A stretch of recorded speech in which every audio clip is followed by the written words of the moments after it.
Order! Order! You are an incorrigible delinquent at times. Behave yourself, man!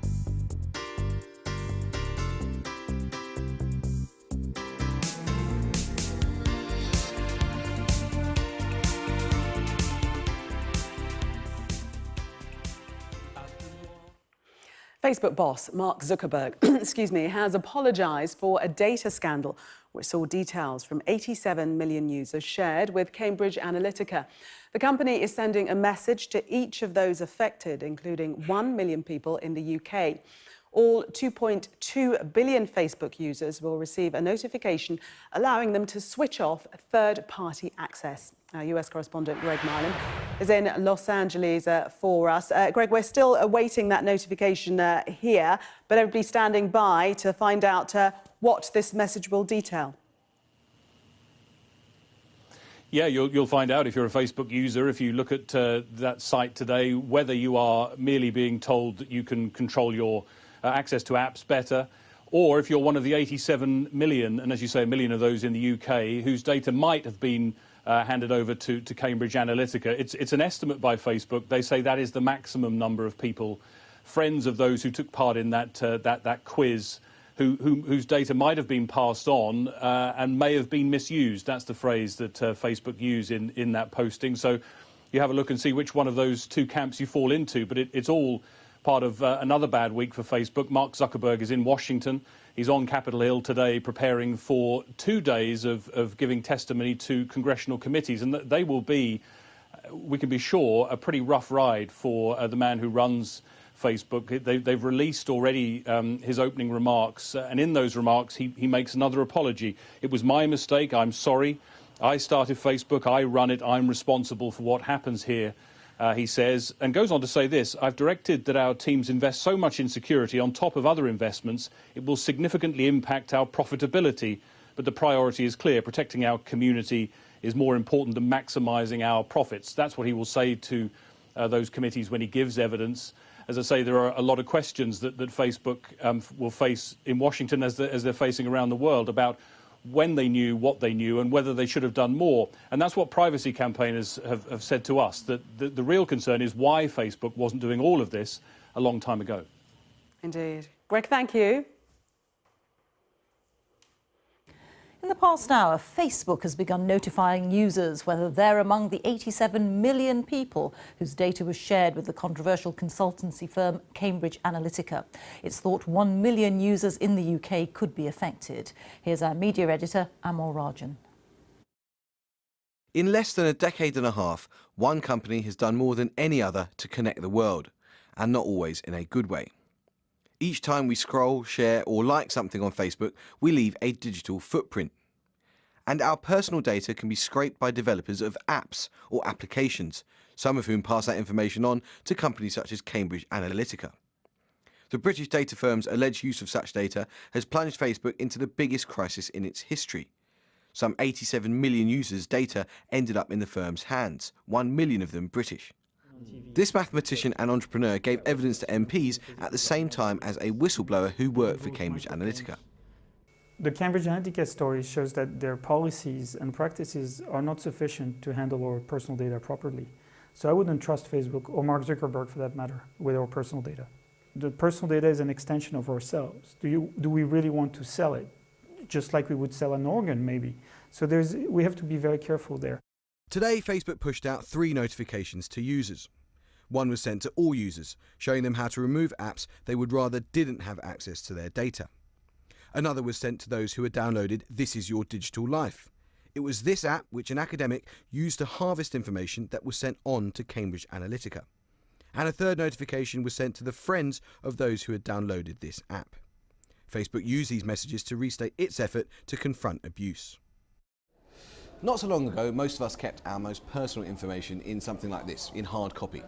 If you lost it, or if someone took it, then maybe one person would have access to that precious information. But now most of us leave such information online, and there such information can be scraped, shared or marketed to thousands of people. And once you lose control of it, it's very hard to get back. Facebook has spent much of the past 14 years apologising. As Chief Executive Mark Zuckerberg prepares to testify before US Congress this week, the recent changes to their privacy settings and today's notifications are a recognition that trust in their brand has been seriously damaged. Amal Rajan, BBC News. Now, Facebook Chief Executive Mark Zuckerberg has apologised for his mistakes in how his social media company did not take seriously enough its responsibilities to its 2 billion users. His statement to US lawmakers was released today. That's ahead of his evidence session tomorrow. Our Washington correspondent Kylie Morris joins us now from Capitol Hill. Kylie.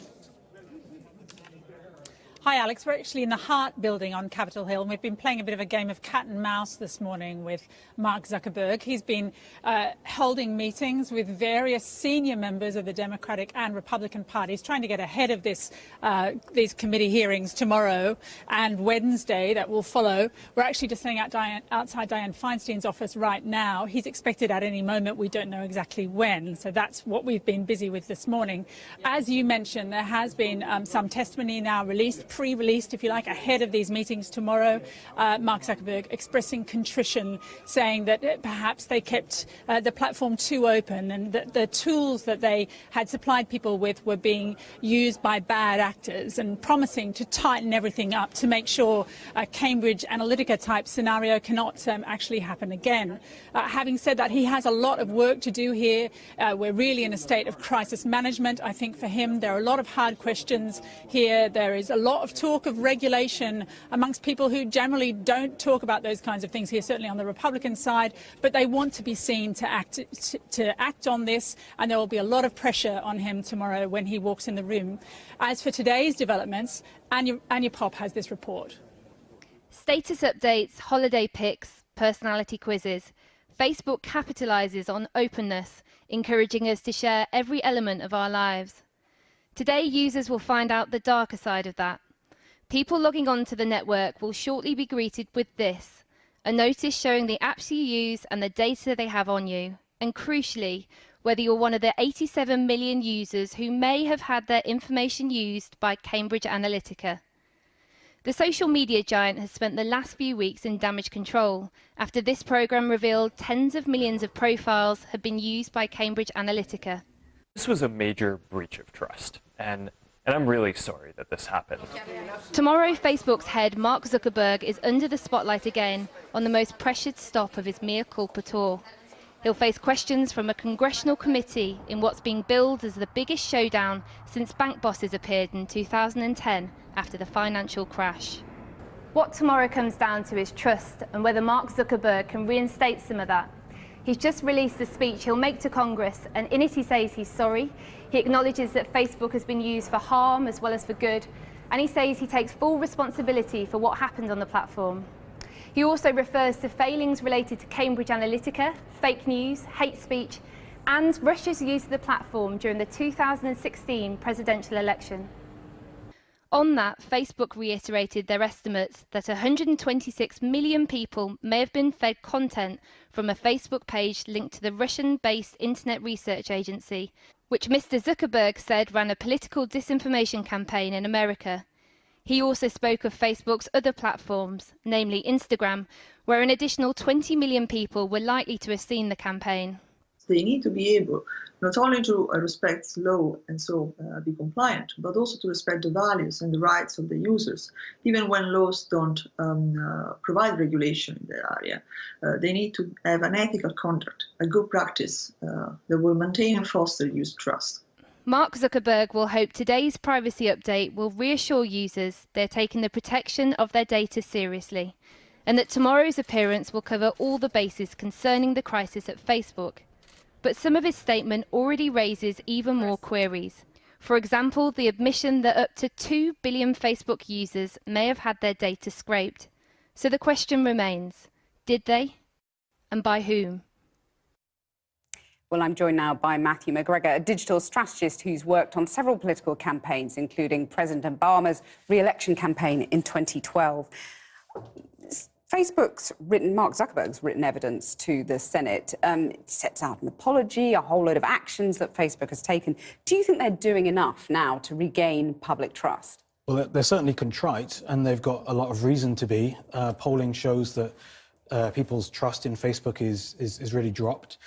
So they're acting in a wide range of ways. The data situation with Cambridge Analytica was fixed several years ago, but they're making a range of changes to privacy settings and to how people can use data that they collect through the Facebook platform.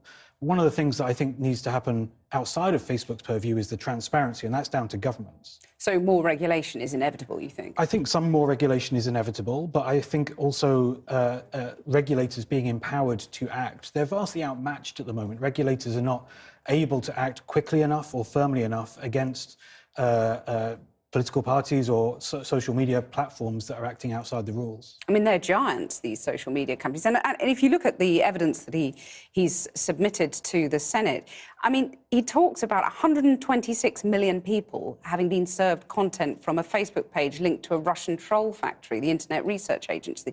I mean, the genie's out of the bottle on a sort of pretty vast scale, isn't it? It is a really vast scale, and that's why they're right to be contrite. This is a huge problem. Campaigns are the lifeblood of democracy as much as people can find them frustrating. It's important that campaigns and parties and politicians are able to campaign in a way that is trustworthy and engaging. But it's not just advertising, it's also organic content, trolls, misinformation. All of these issues need to be targeted. Yeah, but can anyone fix that? Is this a problem that can be fixed? I think it's a problem that we'll need continual dealing with, and it's not just one big fix. It's not a piece of legislation or a piece of regulation. The Swedes actually are doing a really interesting piece of work to try and increase what they call resilience in democracy. That involves education, involves training, providing election monitors with the tools to identify fake news, trusted news sites that people can go to. There'll be lots and lots of individual small things that need to be done to try and turn back this tide. And briefly, I mean, Facebook users should be finding out if their data has been scraped by Cambridge Analytica. How worried should people be if they're told that it is? What can they do? Well, they can't do anything. Facebook is a very powerful platform. People still want to see photos of their friends, kids and whatnot. But it's important to bear in mind that Facebook and governments are starting to act now, and changes are already coming through. So there should be a better situation for users in the future. But it's right for people to be sceptical. They're acting because they're under pressure. Matthew McGregor, thank you very much for joining us. Well, let's return now to our story on Facebook and Kylie Morris in Washington. Kylie, you've managed to catch sight of Mark Zuckerberg. What did he say? Yeah, nothing at all, Kathy. But we shouted lots of questions, though. He was just moving from one committee room down to this meeting with Dianne Feinstein. We were here earlier. There was no sign of him. He's been holding a meeting in this location that we weren't expecting. We turned up. It was just the moment when he walked out the door. I think we've got something of that we can play for you now.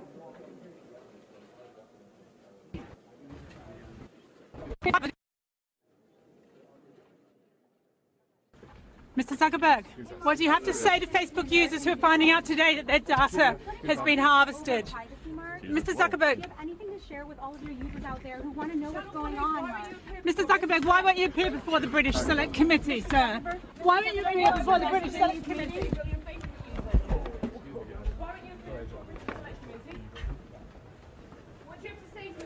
So, yeah, as you can hear, we were asking lots of questions, but no answers at all. And that's been the story of the day. Mr. Zuckerberg walking silently from place to place to try and get ahead of this crisis. We do now know, as I mentioned earlier, some of the sense of it, at least of what the testimony is that he'll deliver tomorrow. He's going to be speaking, I think, with a tone of contrition, detailing the mistakes that were made, trying to own up to them, and at the same time trying to get ahead of those mistakes and say, we will now make it impossible for another Cambridge Analytica scenario to actually happen. We will make it impossible for Russian interventions in US elections in the future to happen. So he is really trying to, if you like, lay out the groundwork for how Facebook recovers from that. The question is, there will be a very tough line of questioning from many of these committee members. They want to be seen to be addressing him, to hold him accountable. There's a great deal of interest in this story amongst US viewers who no doubt will be watching that committee appearance live. So for that reason, he will be tested, even though he's trying to adopt this very kind of